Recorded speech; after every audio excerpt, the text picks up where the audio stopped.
गुरु ब्रह्मा गुरु विष्णु गुरुदेव महेश्वरो गुरु साक्षात् परम ब्रह्म तस्मै श्री गुरुदेव नमः। वराहपीरं नटवर्वपो कर्णयो कर्णिकारं विप्रवासितकनकविशं विदन्ते च माला सर्वमङ्गलं भगवान् विष्णु शङ्खचक्रपद्गदाधारी हे नाथ नारायण हे वासुदेवा सच्चिदानंद रूपाय विशुद्धपत्यादितवे तापत्र विनाशाय श्री कृष्णाय नमः। श्री राधे मेरी स्वामिनी मैं राधे दुकुदास जन्म जन्म महदी जियो श्री वृंदावन को वास बार बार बर मांगो हर्ष देहु श्री रंग पद सरोजन पाहिणी देव भक्ति सदा सतसंग हरे कृष्ण कृष्ण कृष्ण हरे हरे हरे राम राम राम हरे हरे। जय जय श्री राधे जय जय श्री राधे। श्रीमद् भागवत कथा सारे ग्रंथों का सार श्रीमद् भागवत कथा। इसके श्रवण करने से कल्याण हो जाता है। जन्म जन्म के जो पाप उदय होते हैं, जन्म जन्म के जब पुण्य उदय होता है, तब श्रीमद् भागवत कथा श्रवण करने का अवसर प्राप्त होता है। सारे पाप जलकर भस्म हो जाते हैं। आई श्रीमद् भागवत कथा में आगे जब सत्राजित ने अपने बेटी सत्यभामा का विवाह भगवान श्री कृष्ण को से कर दिया और मणि भी दे दिया, तो इधर अक्रूर जी ने, क्योंकि सत्राजित अक्रूर जी अश्वत्थामा को भी वादा किए थे कि अपनी बेटी का विवाह हम तुम लोग आप लोगों से करेंगे, लेकिन ऐसे काल के प्रेरणा हुआ जितने सत्रामणि ने अपने बेटी के विवाह भगवान से कर दिया। इससे जो है अक्रूर जी और सत्यभामा को जलन होने लगा। जब सत्यभामा को मालूम हुआ कि भगवान श्री कृष्ण, तो अक्रूर जी ने कृतवर्मा और जो है सत्यभामा के पास जाकर कहा कि तुम मणि क्यों नहीं छीन लेते।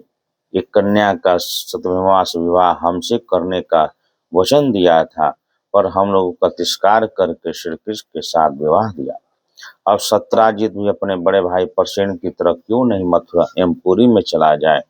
सत्यभामा पापी था, उसने उसकी मृत्यु भी उसके सिर पर नाच रही थी। अक्रूर और कृतवर्मा किस प्रकार बहकाव में उसकाने में सत्यभामा ने जाकर सत्राजित को मार डाला और मणि छीन कर लेकर भाग गया।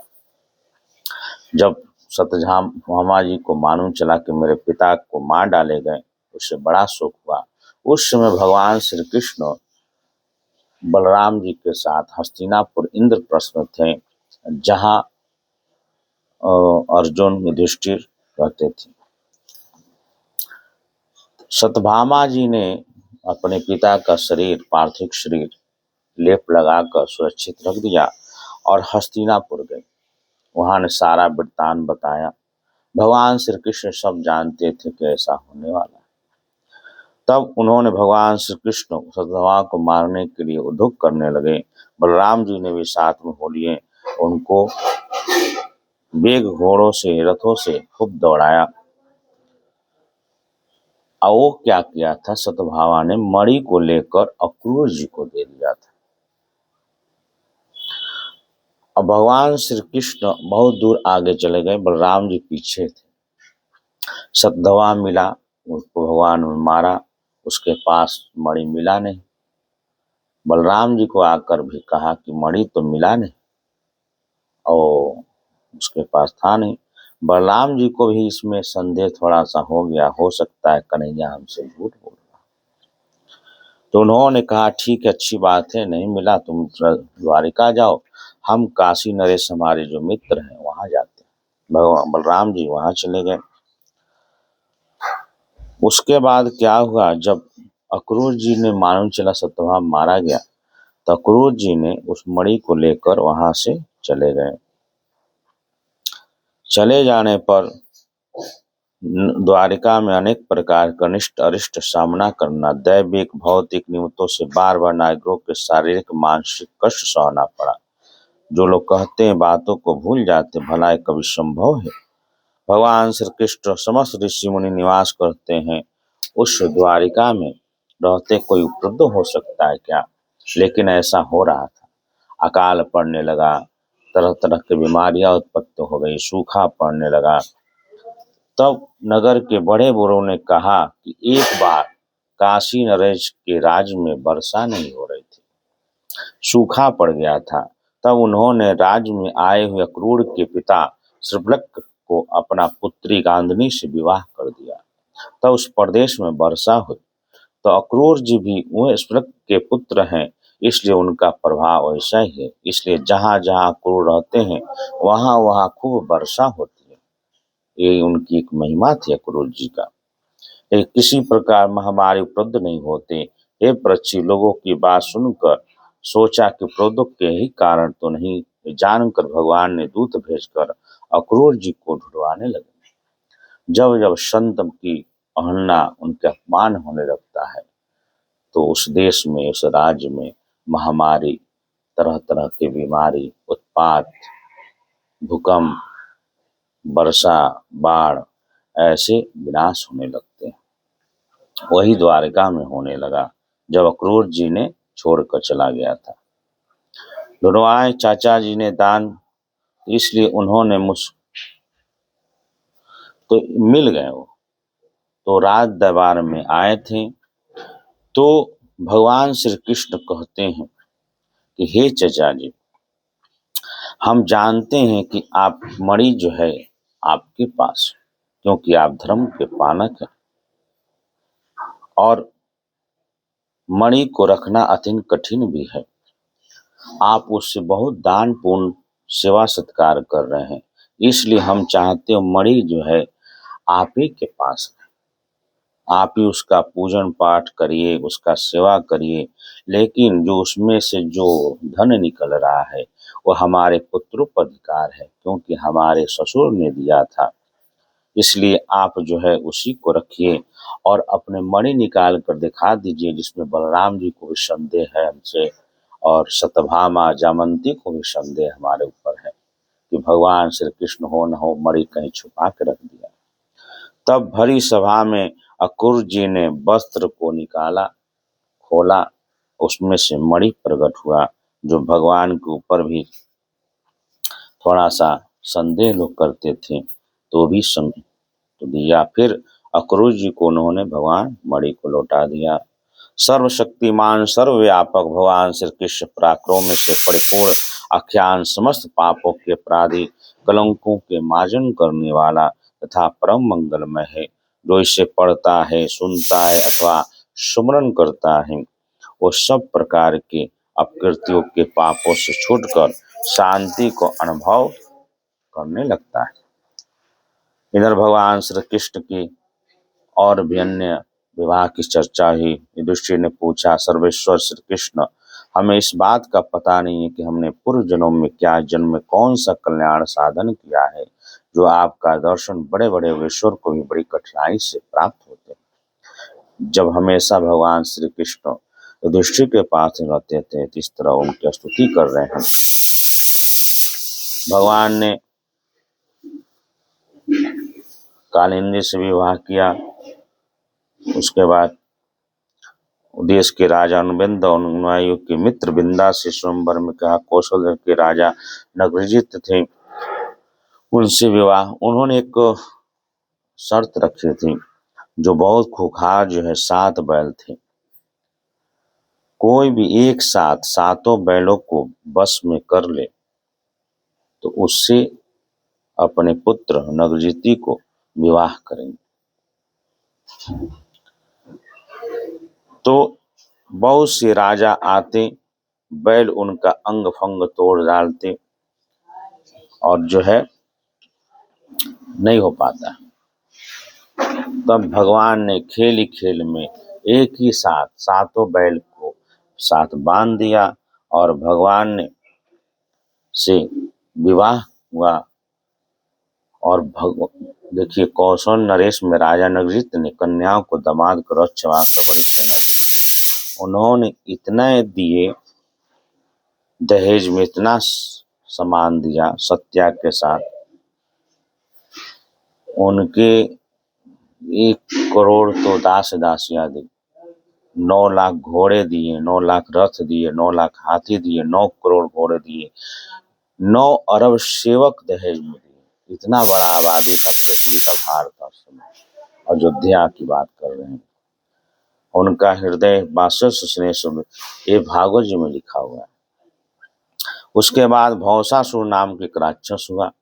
तो क्या जब मालूम चला कि भगवान श्री कृष्ण 16,108 विवाह करेंगे, तो वो भी प्रतिज्ञा लिया था कि हम 16,108 से ज्यादा विवाह करेंगे। तो हर देश के राजा को रानियां जो होती थी, राजकुमारियां, उनको हर लाता और अपने पास रख देता। एक बार क्या हुआ कि भौसासुर वरुण के छत्र और माता अदिति की कुंडल जो है छीन ले आया। इंद्र आदि देवता भगवान से प्रार्थना करने लगाए, हे प्रभु, ऐसी अपमानजनक कार्य किया है जो हम लोग के ऊपर आँच आ गया है, आप रक्षा करिए, आप ही मार सकते। ये पृथ्वी का बेटा था भौसासुर, नरकासुर भी नाम था इसका। शतभामा पृथ्वी माता के अंश रूप में आकर धरती पर आए थे लीला करने। भगवान ने शतभामा को गरुड़ पर बैठाकर और उसके राजधानी गए और बड़ी युद्ध हुआ। भौसासुर के सैनिक भगवान पर से चलाने लगे, गरुड़ पर तनिक विचलित नहीं हुए और चक्र से सबका जो है भगवान उद्धार कर दिया। जब भौसासुर को मारने के लिए भगवान तैयार हुए, तब पृथ्वी देवी ने प्रकट होकर भगवान से प्रार्थना करती है, शंख चक्र गदाधारी हे देवेश्वर, मैं आपको नमस्कार करती हूँ। हे परमात्मा, आप अपने भक्तों की इच्छा से पूर्ण करने के लिए उसी के अनुसार रूप प्रकट किया करते हैं, आपको मैं नमस्कार करती हूँ। हे प्रभु, आपकी नाभि कमल से प्रकट हुआ है, आप कमल के माला के पहनते हैं, आपके नेत्र कमल से खिले हुए हैं। हे शांतिदायक, आपके चरणों में कमल के समान सुकुमार और भक्तों के हृदय के शीतल करने वाले हैं, आपको मैं बार बार नमस्कार करती हूँ। आप ऐश्वर्य, धर्म, यश, संपत्ति, ज्ञान, वैराग्य के आश्रय हैं। आप सर्वव्यापक होने पर भी स्वयं वसुदेव नंदन के रूप में प्रकट हुए हैं, मैं आपको नमस्कार करती हूँ। आप ही पुरुष हैं, आप ही समस्त कारणों के परम कारण हैं, आप ही स्वयं पूर्ण ज्ञान स्वरूप हैं, मैं आपको नमस्कार करती हूँ। आप स्वयं तो जन्म रहित, परंतु इस जगत के जन्मदाता भी आप हैं। आप ही अनंत शक्तियों के आश्रय, जगत के कुछ भी कार्यक्रम हैं, जितने भी प्राणी सबके स्वरूप भी आप हैं। हे परमात्मा, हम आपके चरणों में बार बार नमस्कार करते हैं। इस तरह पृथ्वी माता ने अनेक प्रकार से भगवान का स्तुति किया। भगवान कहते हैं, आप इसकी रक्षा कीजिए, इसके सिर पर यह कर कमल रख दीजिए, सो सारे जगत के। पृथ्वी माता पर्ची देती है, हे शरणागत भय भंजनों के प्रभु, मेरे पुत्र भौसासुर का ये पुत्र भगदत्त अत्यंत भयभीत हो रहा है, मैं इसके आपके चरण कमलों के शरण में ले आई हूँ प्रभु, आप इसकी रक्षा कीजिए। इसके सिर पर अपना कर कमल रखिए, जो सारे जगत के समस्त पापों तापों को मिटाने वाला। भगवान श्री कृष्ण ने भक्ति भाव से होकर पृथ्वी माता को संतावना दिया और जो भौसासुर के पुत्र था भगदत्त अभय दान प्रदान किया। भौसासुर के सम संपत्ति को पहले महल से प्रवेश किया, वहां जाकर देखा कि 16,000 रानियां को छीन कर एक जेल में बंद करके रखा है। सभी रानियों ने भगवान को स्तुति किया, सर्वमंगलम भगवान विष्णु शंख चक्र गदाधारी, हे नाथ नारायण, हे वासुदेवा। सभी रानियों से कहा, आप अपने अपने राज लौट जाएं। रानियों ने कहा, हे प्रभु, हम लोग जाकर क्या करेंगे, समाज हमको स्वीकार नहीं करेगा, क्योंकि बहुत वर्षों तक हमने नरकासुर के पास रहा, समाज में कोई हमसे विवाह नहीं करेगा। हम तो आप ही हमारे प्राणनाथ हैं, हम चाहते हैं कि हम आपसे विवाह हो जाए, कि हम लोग का कल्याण हो। तो 16,000 रानियों को एक साथ एक ही मुहूर्त में अलग अलग रूप धारण करके भगवान ने सभी से विवाह द्वारिका में किए और 16,108 जो है महल बनाए। सब में रानियां अलग अलग रहती थी, भगवान उनके साथ लीला विहार करते थे।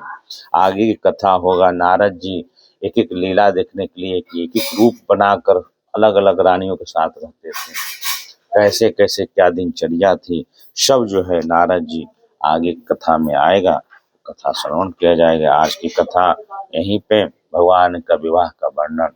सच्चिदानंद रूपाय विशुद्धपत्याधितवे तापत्र विनाशाय श्री कृष्ण